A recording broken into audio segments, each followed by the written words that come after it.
Eu não sei o que as pessoas têm como ideia de como é uma cirurgia ortopédica robótica. Então, eu estou imaginando assim que você está pensando que o robô vai lá e ele que faz, ele que corta, ele que posiciona. Não é bem assim. Uma coisa bastante que eu acho que fica fácil de entender, eu comparo o robô com esses assistentes de direção de carro.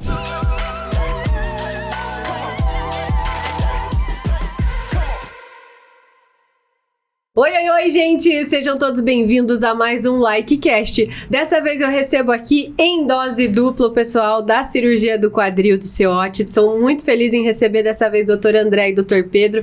Sejam muito bem-vindos. E eu guardei um assunto assim, que você aí do outro lado vai ficar com várias e várias interrogações. Porque quando fala de robótica associada à medicina, associada à cirurgia, nós não temos as respostas, mas eu tenho muitas perguntas e espero colocá-las todas em discussão. Será mesmo que a robótica dentro da cirurgia do quadril a gente vai chegar a chamar de uma revolução? Vou começar com essa, então. Seja bem-vindo mais uma vez, doutor André. Muito obrigado, Jéssica. Para responder isso dá medo. A Jéssica me dá medo sempre. Ainda bem que a gente fica muito à vontade e vai conseguindo evoluir bem nossa conversa, né, Jéssica? Vocês já tiveram cara a cara com o tal robô que vai fazer a cirurgia do quadril. Sim. Vai ser revolucionário, doutor Pedro? Seja bem-vindo mais uma vez. Olha, eu acredito que sim. A gente teve cara a tela, né? Porque é o que o André estava falando antes. Quando a gente fala em robô na medicina, na ortopedia, a gente imagina um humanoide, uma pessoa, né? Fazendo lá. Não é. É um instrumento a mais que agrega resultado na cirurgia, sim. E a gente fala de robô e robótica, além de pensar na questão de ser humano, a gente pensa numa coisa autônoma, que vai fazer tudo sozinho, vai operar sozinho. Não é nesse sentido, doutor? Não.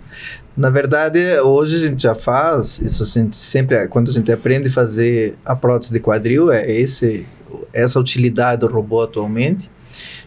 Melhor posicionamento dos implantes, dos componentes da prótese.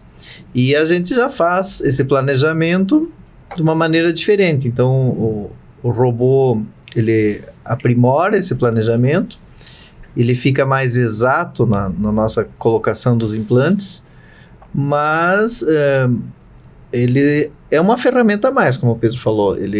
A gente hoje em dia já consegue fazer com o planejamento que a gente faz a grande maioria das cirurgias assim de uma maneira relativamente constante, vamos dizer assim, mas em alguns casos ele deve ser muito útil, né? Ele já é útil e isso deve evoluir muito, né?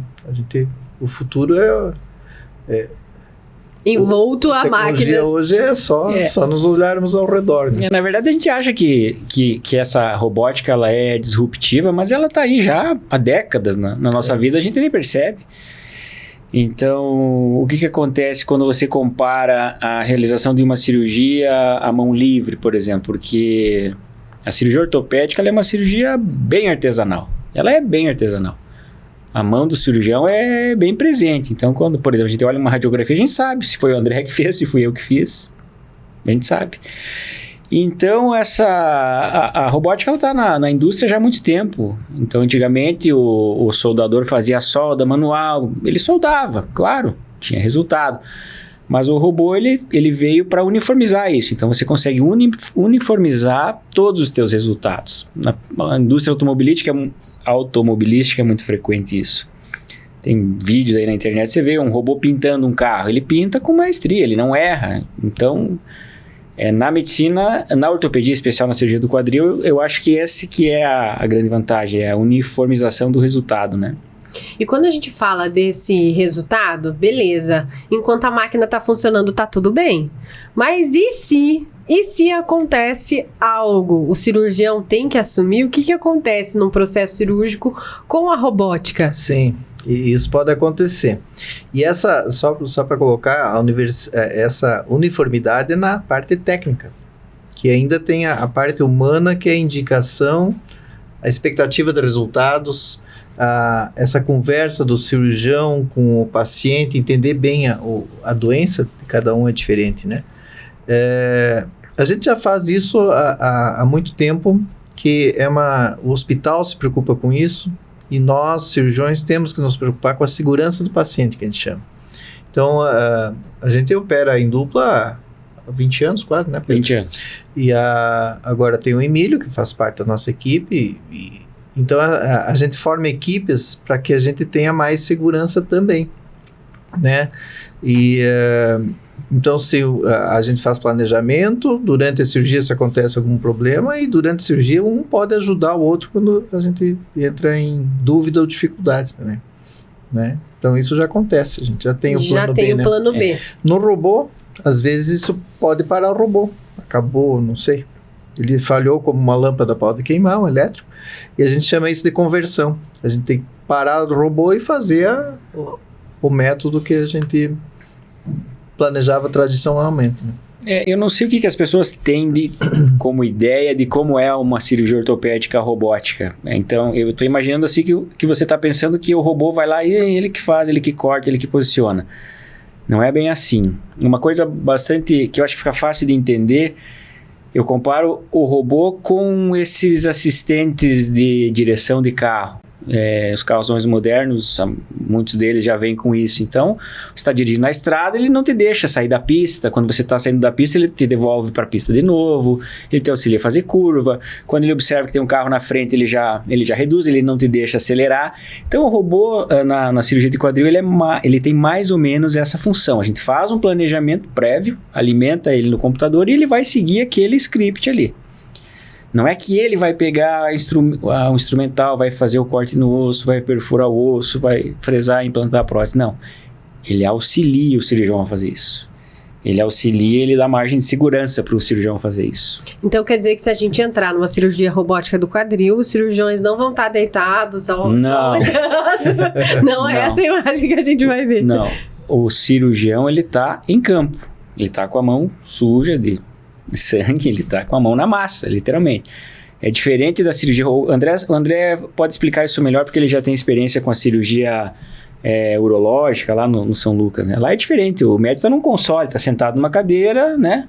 Não é assim? Fica mais distante do paciente. É que são tipos diferentes de robô, né? O robô da barriga, que é o da Vinci, né? Ele é à distância, ele é um robô... não é controle remoto o nome, mas ele é remoto, ele é acionado remotamente. Esse nosso, ele é diferente, é isso que o Pedro falou, ele nos dá os limites do planejamento que a gente fez. Ah, entendi. Então, e tem a navegação, que ele nos dá mais ou menos a direção, então ele era precursor, é uma coisa menos avançada que esse, que já não nos deixa sair fora da linha, como o Pedro falou, né? Ele nos auxilia. E eu fico pensando assim, ter o auxílio de um robô com médicos e cirurgiões experientes como vocês, eu acho que é tranquilo. Mas para esse médico novo, vocês que também atuam junto aos residentes, aos futuros médicos, vai ser melhor para ele sair para o mundo de cirurgia já tendo essa tecnologia em mãos, ou vai faltar essa habilidade técnica, aquela habilidade artesanal que vocês comentavam? Como é que vai ser? Dá um pouquinho de receio como docente? Não. Tem dois aspectos que isso é discutido a nível mundial e com publicações científicas, inclusive. Parece que para o cirurgião que está em início de carreira, em início de desenvolvimento de curva, o robô ele faz mais diferença do que para um cirurgião sênior, um cirurgião já experiente, né? E a preocupação que existe é a mesma preocupação que eu tenho hoje em relação aos meus filhos. Eles estão desaprendendo a escrever à mão. Eles digitam, é tecla, é touchscreen, não sei o quê. E a caligrafia vai ficando para trás, né? Então, isso é muito novo na medicina ainda. E o futuro que vai dizer o que vai acontecer, né? Eu acho que o futuro vai ser assim. Nós não vamos mais usar a tabuada decorado, porque não faz sentido. A gente tem uma calculadora no celular, a gente usa ela facilmente, né? Mas vai ser um outro tipo de mundo. Se faltar internet hoje é um caos. Na clínica nossa é um caos, porque o nosso programa da clínica do raio-x é online, da clínica é online. E sem o computador, antigamente a gente fazia na ficha, mas hoje fazer na ficha também fica inviável, Sim. né? Pelo volume também. Hoje, como é que a camada da população que está tendo acesso à saúde é muito maior, então esses procedimentos nós estamos envelhecendo e são necessários na população. A artroplastia é um exemplo somente, tem muitos outros, então nós vamos ter que ter alguma coisa que auxilie. Então isso não tira a possibilidade de tu formar médicos experientes, tu vai ter que ter médicos experientes, mas demora muito para formar um médico experiente. Porque tu pega 100 alunos, que hoje tem muita faculdade de medicina, desses 100, 10 vão querer ser cirurgiões, desses 10, 2 vão fazer ortopedia, desses 2, talvez um siga uma carreira de um médico experiente, outro não queira. Ele desista no meio, ou não tem habilidade, ou, enfim, não desenvolva toda a capacidade que a gente tenha que ter, né? Eu e o André, nós somos da era pré-robô. Então, pra gente, eu fico muito tranquilo. Vamos fazer a cirurgia robótica, estragou, queimou o fusível do robô, vou ter que assumir aqui o piloto automático. Sem nenhum problema. E não... né? Vai ser tranquilo. Mas isso é estudado. Isso vai ter o plano B. Isso tudo vai ter uma evolução, né? E eu vejo assim... Nós estamos no início disso. Mas não dá para ir contra a tecnologia. Senão acontece o que o André falou aqui. Porque na minha época eu fazia tabuada na mão. Sim, naquela época você fazia. Eu também tive que fazer. Porque não existia essa tecnologia, entendeu? Então a tecnologia avança, a gente briga muito, que a gente quer que as crianças vão para fora brincar na grama, na terra, não sei o quê, mas tem um videogame na tela que é muito mais legal. Eu brincava com terra na minha infância porque eu não tinha, isso aqui não existia. Então... era suficientemente divertido, lógico, ter a terra, era o máximo divertido possível. Agora, hoje não. Então, é difícil competir com a tecnologia, é muito difícil. Você sabe que eu fico olhando para tudo isso, eu acho que toda nova tecnologia causa essa discussão que a gente está tendo agora. A videocirurgia, no passado, deve ter causado essa mesma questão, porque ainda hoje falar de videocirurgia para os casos de quadril não é tão normal, né? Não é todo cirurgião que é adepto. É muito novo, tem no mundo 30 anos, menos de 30 anos, assim, bem consolidado. E vocês tomaram a decisão de ser um grupo que é ligado e vinculado à tecnologia e está disposto a estar à frente dessas novidades. A pergunta é por quê? Não era mais fácil deixar alguém fazer e depois pegar meio tudo andando? Por que a decisão de estar à frente desse processo? Porque se nós já fazemos bem sem essa ferramenta, vai ser muito mais fácil fazer com ela. Não há dúvida quanto a isso. E buscar essa inovação... Não, e ela vai evoluir. Eu lembro quando a gente decidiu que precisava treinar a cirurgia de vídeo, o Pedro se dispôs. Você veja que o Pedro é um cirurgião mais completo do que eu. Ele faz uma cirurgia a mais, ele faz uma técnica diferente e resolve problemas. Então, mas alguém tem que se dispor para fazer isso, né? Quantos anos de dedicação e vai para Chicago e volta e vai para não sei aonde acompanhar a cirurgia e estudar bem as doenças e a gente discutir entre nós, coisa que nós fazemos até hoje. Isso não para nunca, na verdade. O residente nos questiona, nós questionamos ele e nós queremos aprender, né? Isso é uma troca toda constante. Então, hoje quem faz esse tipo de cirurgia é o Pedro. Quando tem casos que aparece no meu consultório, eu acabo pedindo para ele ver e ele ajuda a aconselhar a pessoa e a gente estuda junto a doença. Mas o robô não é diferente, não há, isso não é tem que entender que além de ser uma coisa cara, hoje ainda, ela é para poucos lugares, ela não vai ser popularizada ainda, né? Até a cirurgia de vídeo ainda não é uma coisa popularizada, porque você saber usar bem a ferramenta, eu acho que vai ser a diferença. É como saber bem usar o videogame, que os nossos filhos têm que fazer. Eu acho que nós temos que ensinar eles bem. Nós temos que aprender a usar o celular bem. É o WhatsApp que nos incomoda. É um trabalho. Tem que ver o quanto isso é trabalho, o quanto é diversão e o quanto vai ser efetivo, assim.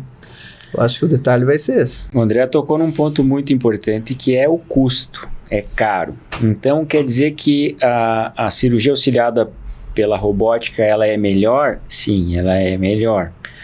Mas é essencial? Eu só posso fazer cirurgia com robótica? Não. Por que eu estou falando isso? Porque muitas vezes o custo vai inviabilizar a cirurgia para o paciente. Entendeu? Então, assim, isso vai ser oferecido para os pacientes e o paciente que optar ou por acaso não tiver condição, faça a cirurgia convencional com um cirurgião experiente. O mais importante é resolver o problema, né? Com toda a segurança, porque nós estamos falando de uma porcentagem, de uma fração dos pacientes ortopédicos. Se você olhar o universo de paciente ortopédico hoje que precisa de uma cirurgia de prótese de quadril e prótese de joelho, se você olhar o sistema público, isso não vai ser acessível. Para 99 e alguma coisa por cento das pessoas. Claro. Então, e talvez não seja necessário até, nesse primeiro momento, isso. né? Alguns casos, talvez faça grande diferença. Mas na grande maioria dos casos, a tecnologia existente, ele funciona muito bem. Isso funciona com os medicamentos caros também, que muitos deles a gente não sabe muito bem a indicação e com custos altíssimos. Então, tem indicação precisa, talvez. E os centros de formação, e por isso que a gente vai atrás dessa informação, a gente faz parte de quadril, a gente não pode deixar de conhecer tecnologias novas e indicar bem para os pacientes que vão precisar. Com certeza, isso a gente quer ter segurança e estar indicando bem, que a nossa função principal é ajudar o paciente, e se a gente não consegue indicar bem, a gente vai procurar informação e procurar quem faça bem. Eu tenho 2 perguntas que eu considero bem críticas. A primeira eu vou comparar com a missão do professor quando vê a inteligência artificial, e aí os textos começaram a ser produzidos com muito mais facilidade, né? E tudo ficou fácil demais. E aí o professor, cada vez que vem a tecnologia nova, fica com aquele receio. E se no futuro for tão bom que vai me substituir? No caso da tecnologia dentro da medicina, em algum ponto o médico vai perder um pouco de espaço pela eficiência dessa tecnologia, porque hoje o paciente está cada vez mais tecnológico. Em algum ponto dá um friozinho na barriga. Quem vai apertar o botão do robô? Essa que é a questão. Quem vai apertar o botão para ligar e desligar o robô? Mas eu gosto de utilizar a história, vou usar a história para responder isso aí. Antigamente, na tuberculose, ninguém sabia como funcionava a tuberculose. E tinha um especialista que se chamava ticiologista. Era o especialista em tuberculose, que não resolvia nada. Porque não se sabia como. Isso. Descobriu o seu remédio para tuberculose. E acabou a ticiologista. Hoje existe o médico do pulmão, que se tornou um médico que entende bem da área pulmonar, que é o pneumologista. Então, a gente tem que ir transformando nós tínhamos cirurgias do quadril, que eram as osteotomias, eram outras cirurgias que hoje são cirurgias defasadas. A gente não oferece muitas vezes ao paciente. Às vezes a gente cita para o paciente, mas a prótese de quadril é tão melhor o resultado e tão previsível que a gente tem dificuldade. E muitas cirurgias que existem, cirurgias concorrentes, mas com resultados às vezes não tão previsíveis, mais onerosas para o paciente, não financeiramente. Recuperação. De recuperação. Então, eu acho que esse futuro, com certeza, algumas coisas vão ser diferentes, mas alguém vai programar o computador, alguém vai apertar o botão, por enquanto assim, né? Não sei, inteligência artificial, tem uns filmes de ficção que o robô faz tudo, né? Vamos ver. Exatamente. Isso a gente não sabe, né? A gente não sabe. E nessa mesma onda dessa polêmica do professor, tem o lado humano da medicina. A gente já tratou aqui em outros episódios com vocês, inclusive, o quanto hoje existe a cobrança do profissional médico, do profissional que hoje ainda está muito frio, aquele profissional que não te dá tanta atenção, que não tem esse tato de atendimento ao paciente, que é diferente quando a gente está lidando com um especialista experiente, que valoriza o paciente. Será que não vai ficar mais difícil ensinar isso para o futuro médico? Esse lado humano da medicina, se a gente está inserindo tanta tecnologia? O que vocês acham? Jéssica, na verdade, a gente não ensina ninguém. Ixi. Não. Você transmite o conhecimento que você tem e a pessoa absorve se ela quer ou não. Entendeu?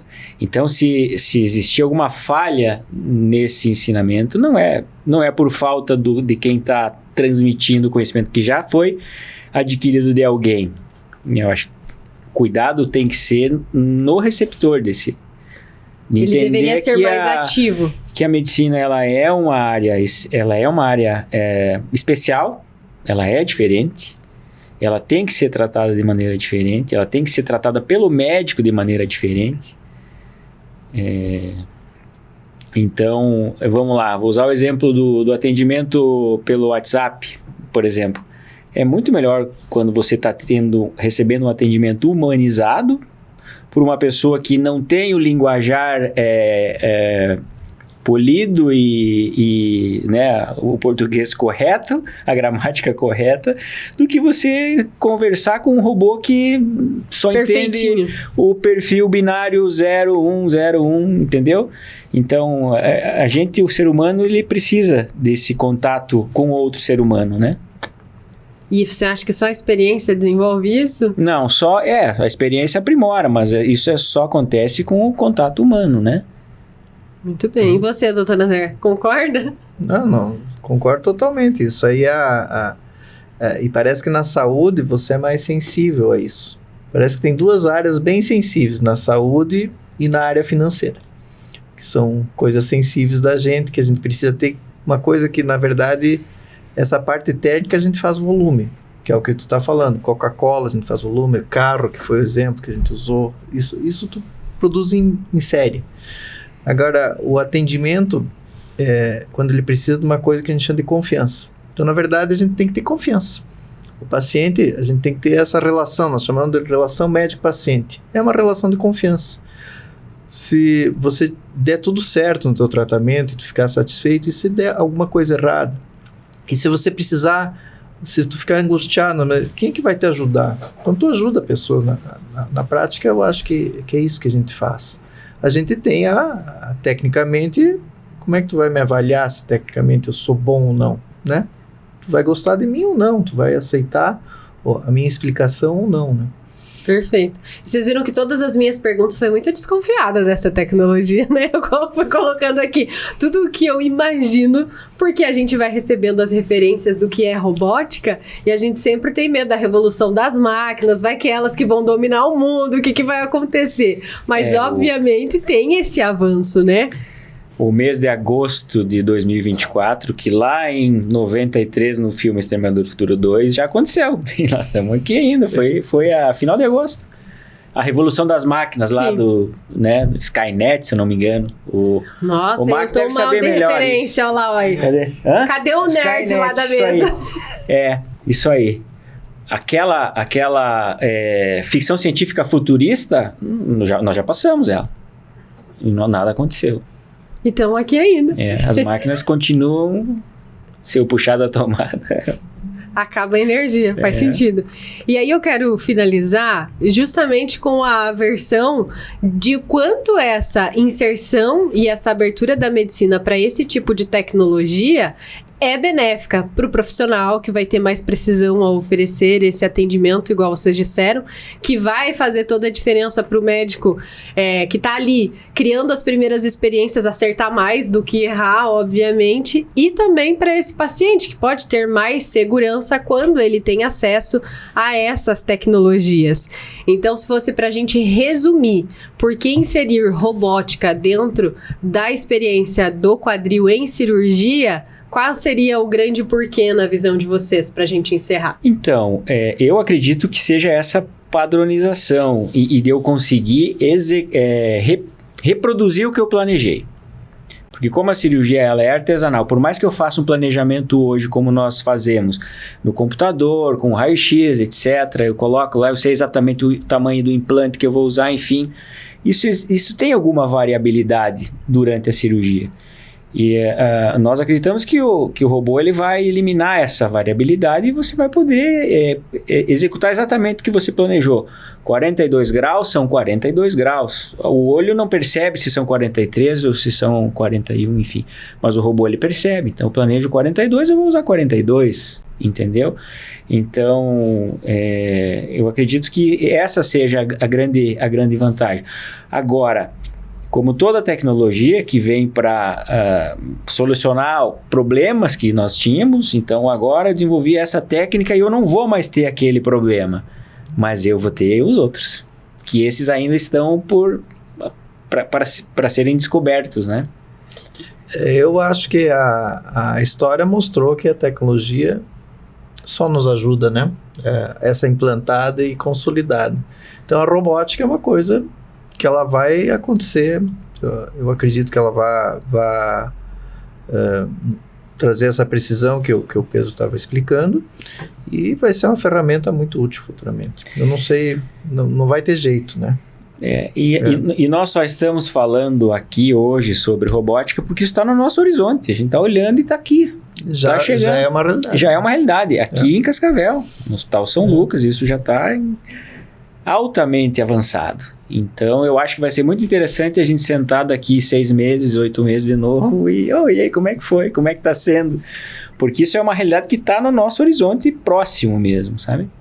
Eu tô louca pra poder ver a cirurgia, né? Eu tenho o prazer de acompanhar vocês em algumas cirurgias pra mostrar isso nos bastidores, e eu tô muito curiosa pra entender, porque uma coisa é a gente imaginar, né? Sim. E outra coisa é você ver realmente ali acontecendo. Quero parabenizar vocês por aceitarem o desafio, né?